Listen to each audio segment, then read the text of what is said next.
नमस्कार दोस्तों, आपका स्वागत है स्पेशल एजुकेशन चैनल पर। आज हम एडोलेसेंस के बारे में बात करेंगे। आप हमारे चैनल पर नए हैं तो आप चैनल को सब्सक्राइब कीजिए ताकि आप भविष्य की वीडियो से अपडेट रह सकें।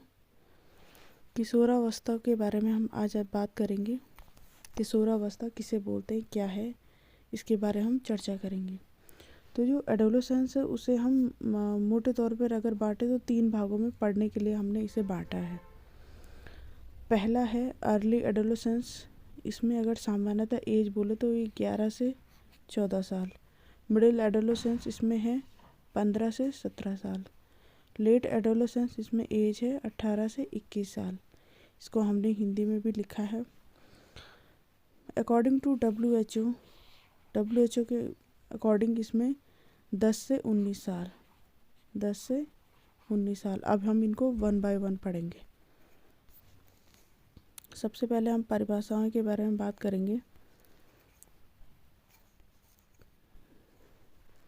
परिभाषा स्टैनली हॉल, जिन्होंने एडोलेसेंस को तनाव एवं तूफान की अवस्था कहा था। स्टैनली हॉल ने बोला किशोरावस्था प्रबल दबाव, तनाव, तूफान एवं संघर्ष की अवस्था है। किशोरावस्था में शारीरिक, मानसिक और सामाजिक विकास अचानक होता है। जो स्टैनली हॉल है, इन्होंने कहा कि जो एडोलेसेंस स्टेज है इसमें जो बच्चे का विकास होता है वो अचानक होता है। कोई पहले से पूर्व निर्धारित प्रक्रिया नहीं होती है कि पहले से कोई चीज़ है। इसमें बच्चा, जब आपने कभी देखा होगा आपके घरों में बच्चे होंगे तो उनको हम एकदम छोटा देखते हैं, छोटा सा बच्चा देखते हैं, जैसे दाढ़ी मूछ नहीं है, बिल्कुल छोटा सा प्यारा सा बच्चा दिखता है। लेकिन अचानक से जब वो 10-11 साल का हो जाता है तो उसके चेहरे पे दाढ़ियाँ, खूब बड़ा सा हो जाता है वो। तो हम बोलते हैं कि ये अचानक से, अरे तुम तो जल्दी बड़े हो गए, तुम परसों तो तुम ऐसे थे, अभी कुछ साल 1.5 साल पहले देखा था तुम्हें, तुम ऐसे थे। ये इस स्टेज के कारण होता है। जब बच्चा पहले छोटा होता है वो अचानक सा बड़ा हो दिखने लगता है। तो इसमें शारीरिक, मानसिक और सामाजिक अचानक से हो जाता है। ये स्टैनली हॉल ने कहा।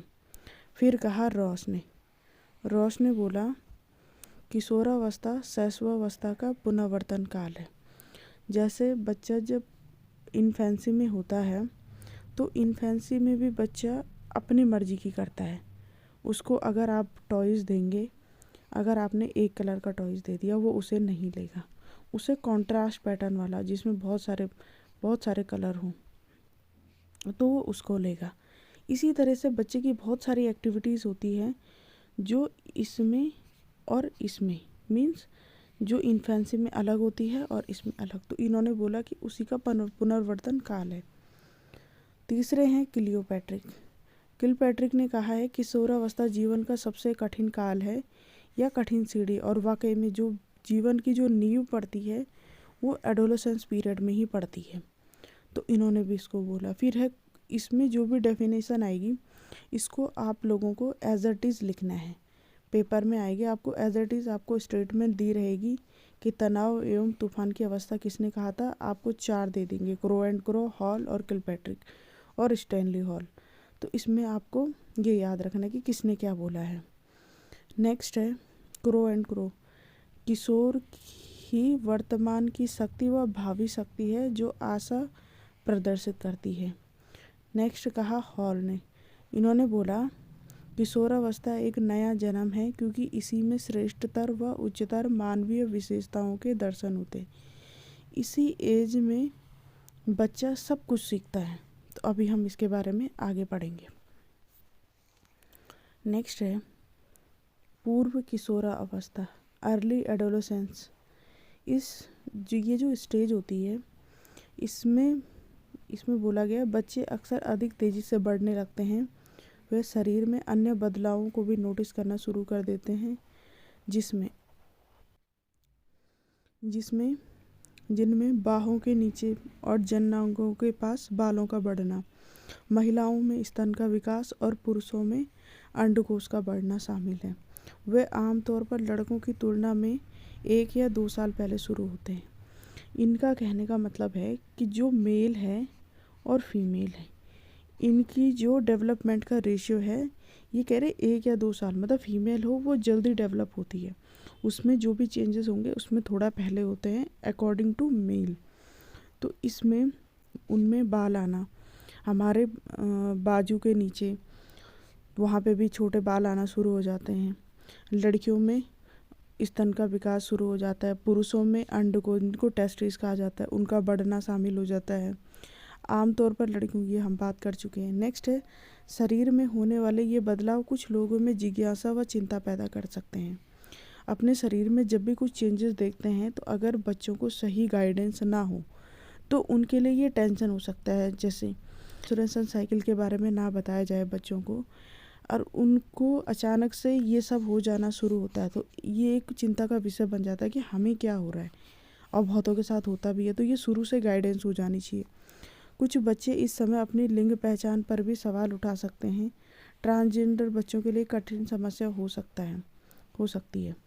इसमें क्या होता है कि जब बच्चे अपने आप में चेंजेस देखते हैं कि हमारे, तो अगर किसी और के साथ ये नहीं हो रहा, जैसे कि ट्रांसजेंडर, उनमें क्रोमोसोम्स घट बढ़ जाते हैं तो उनमें अलग तरीके से, तो उनको ये एक कठिन प्रॉब्लम इसमें ये आती है, समस्या जो बच्चों को आती है कि वो है क्या, वो मेल है या फीमेल है। उनको ये भ्रांति हो जाती है कि हम क्या है। तो इस अवस्था में अगर बच्चों को सही गाइडेंस ना हो तो बच्चों में ये प्रॉब्लम आ जाती है। नेक्स्ट देखते हैं हम। नेक्स्ट है मूल किशोरावस्था। इस चरण में यौन लक्षणों का विकास जारी रहता है तथा प्रजनन अंग शुक्राणु उत्पन्न करने में सक्षम हो जाते हैं। इस समय किशोर अपने को अभिभावकों से दूर रखने का प्रयास करते हैं। वह प्रायः आदर्शवादी बनते हैं और यौन के विषय में जानने की उनकी रुचि निरंतर बढ़ती है।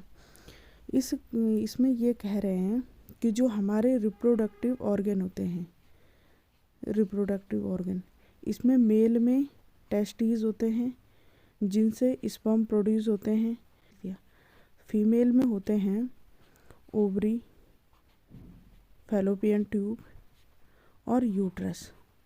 तो इस टाइम ये सब डेवलप होने लगते हैं और ये जो टाइम होता है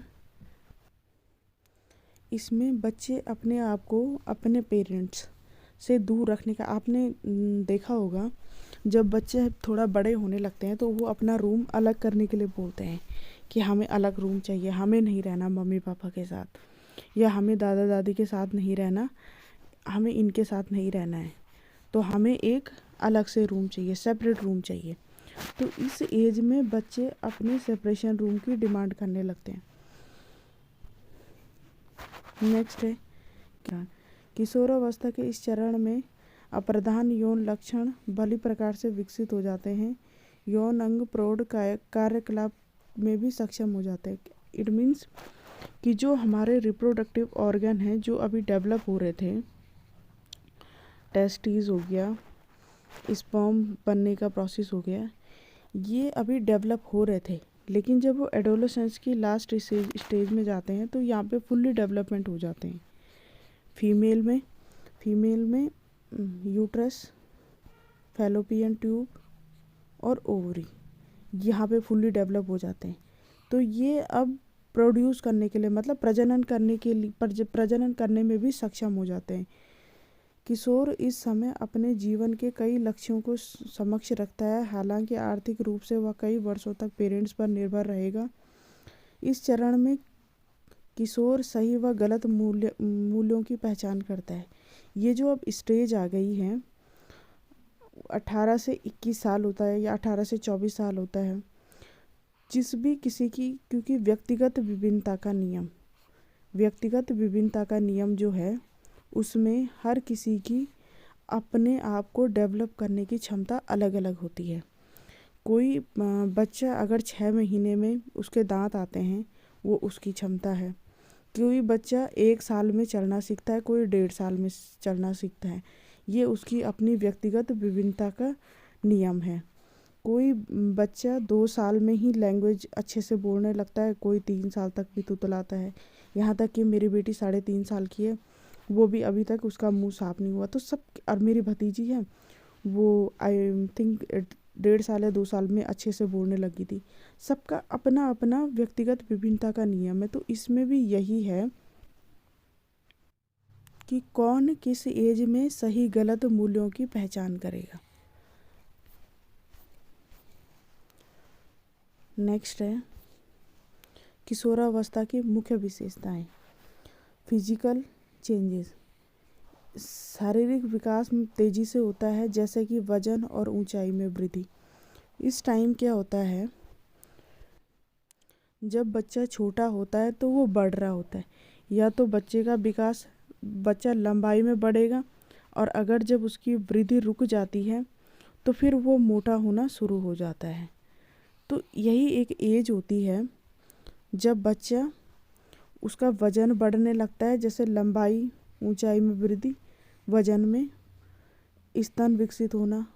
ये पूरे एडोलेसेंस की मुख्य विशेषताएं हैं। यह किस तीन, जैसे पहले जब छोटे बच्चे होते हैं, मेल फीमेल में कोई फ़र्क नहीं होता, लगभग सेम सी आवाज़ होती है बच्चों की, लगभग क्या होती है, लेकिन धीरे धीरे जो मेल की आवाज़ है उसमें भारीपन शुरू हो जाता है, और लड़कियों की आवाज़ पतली, मांसपेशी। जो फीमेल हैं उनकी मांसपेशी हल्की होंगी, लेकिन जो मेल है उनकी मांसपेशी भारी होंगी। शारीरिक ढांचे में परिवर्तन, शारीरिक ढांचे में महिलाओं में स्तन का विकास शुरू हो जाता है, तो उससे ढांचे में परिवर्तन, दाढ़ी मूंछ आना, मासिक धर्म, मेंस्ट्रुएशन साइकिल। इस स्टेज में ज्ञानेंद्रियों का संपूर्ण विकास हो जाता है। जितनी भी हमारी सेंसेस है, 5 सेंसेस हैं, उनका कंप्लीट डेवलपमेंट हो जाता है। नेक्स्ट हम बात करेंगे मानसिक विकास की। स्वाभाविक रूप से समझदारी, सोचने की क्षमता और नैतिकता में सुधार, बुद्धि का विकास, इस एज में ये कंप्लीट हो जाता है। इसका मतलब ये नहीं है कि आपकी बुद्धि का विकास होना बंद हो गया, बढ़ता रहेगा, लेकिन इस स्टेज में बहुत अच्छे से हो जाता है। नेक्स्ट है हार्मोनल। विकसित होने से मूड स्विंग्स, रोमांटिक इंटरेस्ट और आत्म पहचान की प्रक्रिया में बदलाव होता है। बच्चों को आपने देखा होगा, कभी वो एकदम से हैप्पी रहते हैं, कभी वो एकदम से कोई भी चीज़ को बुरा मान जाते हैं। हम बोलते हैं अरे इसमें बुरा मानने वाली बात क्या है, और हम बच्चे को डांटते हैं कि इसमें बुरा मानने वाली क्या बात है, तो इसने तो मुंह चढ़ा दिया, इसका क्या मतलब है। एक्चुअल में उनको हार्मोनल चेंजेस होते हैं, जिस वजह से उनके मूड स्विंग्स होते हैं। नेक्स्ट हम बात करेंगे सवाल करना। इस समय बच्चे अपने आसपास और दुनिया और अपने आप से ज़्यादा सवाल करना शुरू करते हैं। यह एक नई दुनिया की खोज का समय होता है। जब छोटे होते हैं ना, इस एज में जो उनके मन में सवाल चल रहा है वो उसको ढूंढने निकल पड़ते हैं। मीन्स उस सवाल से जो भी कुछ आगे निकले, हमें अगर जैसे न्यूटन थे, ऊपर से सेब गिरा, सबके साथ ही तो गिरा होगा, लेकिन उन्होंने ग्रेविटी की खोज कर दी। दोस्त और रिश्ते, इस समय में दोस्ती और रिश्ते बनाने का बड़ा शौक होता है।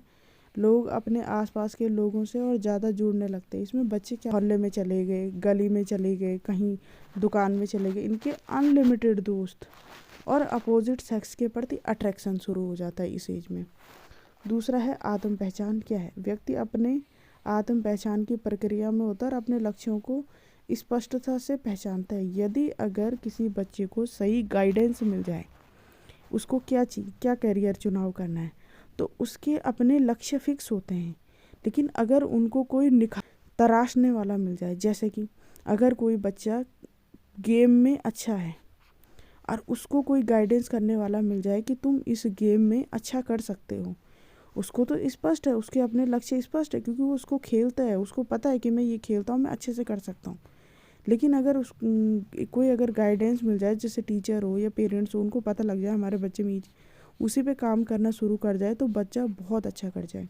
शौक़ और रुचियाँ, इस टाइम बच्चे के अंदर अगर आप किसी भी चीज़ में बच्चे को देखें तो बच्चे के अंदर सारी चीज़ें होती है। वो एक राइटर भी बन सकता है, वो एक एडिटर भी बन सकता है, वो पुलिस में भी जा सकता है, फौज, उसके अंदर सारी चीज़ें करने के बहुत सारी एनर्जी होती है।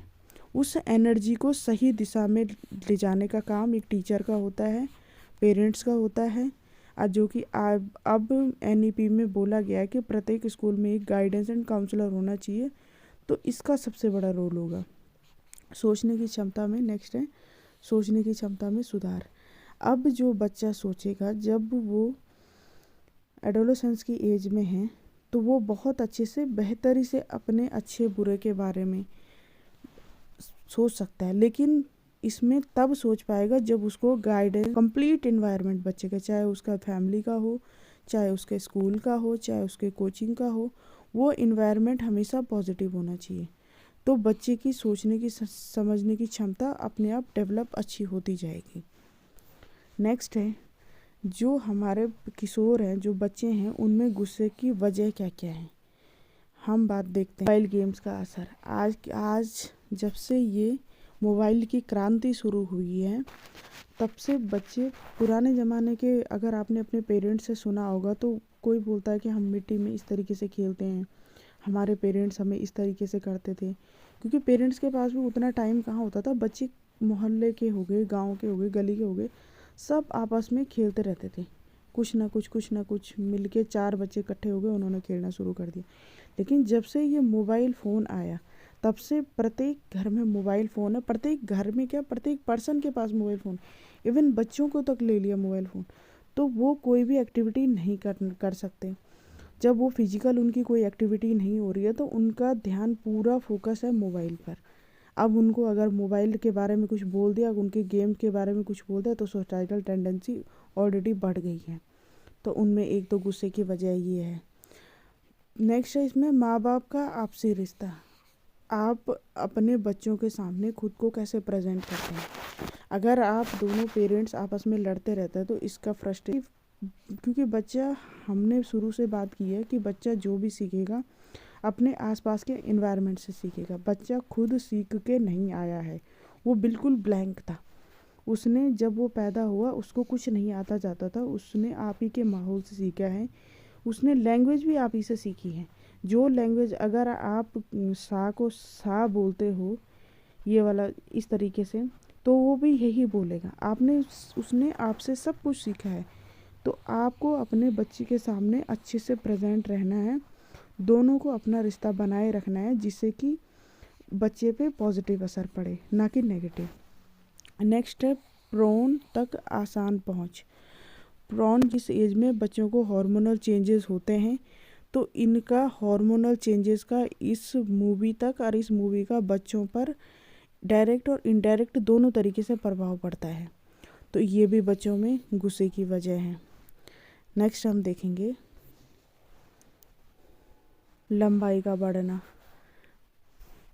बच्चों में मेल में क्या क्या होता है। लंबाई का बढ़ना बच्चों में जो उसे जेनेटिक मिला है, जो उसे जीन से मिला है, तो उसी के अकॉर्डिंग वो लंबाई बढ़ेगी। अगर उसके मदर या पेरेंट्स की तरफ से कोई भी लंबा नहीं है तो बच्चे में वो चीज़, इसमें जेनेटिक्स मतलब आनुवंशिकी का बहुत बड़ा रोल होता है। चेहरे पर मुहासे हो सकते हैं। मुहासे में तो हार्मोनल चेंजेस होते हैं, तो मुंह पे दाने हो जाते हैं, ऑयली स्किन हो जाती है, आवाज़ में भारीपन, मेल में ये रहेगा। नेक्स्ट है चेहरे और शरीर पर बालों का उगना, जिससे कि बच्चों मेल में दाढ़ी मूंछ का आना होता है। नेक्स्ट है लिंग का विकास होना और जननांगों में बाल निकलना। अवस्था में लड़कियों में होने वाले शारीरिक बदलाव। महिलाओं में क्या क्या वो होते हैं, वजन का बढ़ना, कूलों का चौड़ा होना। ये यहाँ पे हमारी पेल्विकल बोन होती है। तो पेल्विक बोन होती है हमारी यहाँ पे, जिस वजह से ये कूलों का बढ़ना होता है। ये इस वजह से होते हैं फीमेल में, मेल में नहीं होते हैं। मेल में नहीं होता है, ये सिर्फ फीमेल में होता है। ये इसलिए होता है, जब बच्चा यूट्रस में होता है तो बच्चा धीरे धीरे ग्रोथ करता है। तो उसके बाद जब बच्चा पैदा होता है, पेल्विक बोन होती है ना, पेल्विकल बोन होती है, ये थोड़ा थोड़ा अपना लेफ़्ट टू राइट खिसक जाती है, जिस वजह से बच्चा आसानी से पैदा हो जाता है। तो इसी कारण कुदरती तौर पर फीमेल में यह पेल्विकल जो बोन होती है ये चौड़ी अपने आप हो जाती है और ये फीमेल में स्ट्रेचेबल होती है हल्की सी, जिससे कि बच्चा पैदा हो सके। यह मेल में नहीं होता है, इसलिए फीमेल कूल्हे से ज़्यादा चौड़ी होती है। नेक्स्ट हम बात करेंगे इनमें कि जननांगों पे बाल, जननांग और बाजू में ये तो सेम होता है मेल और फीमेल में। नेक्स्ट होता है फीमेल में मेंस्ट्रुएशन साइकिल की। इस एज में मेंस्ट्रुएशन साइकिल भी स्टार्ट होती है। स्तनों का विकास और लंबाई का बढ़ना, जो कि सब में जेनेटिकली होता है। ये तो थे महिलाओं में होने वाले बदलाव। Thank you so much. आपको जो भी कन्फ्यूज़न आपको जो समझ में ना आया हो उसे आप बता सकते हैं, और मैं नेक्स्ट वीडियो में आपके डाउट्स क्लियर कर सकती हूँ। Thank you so much.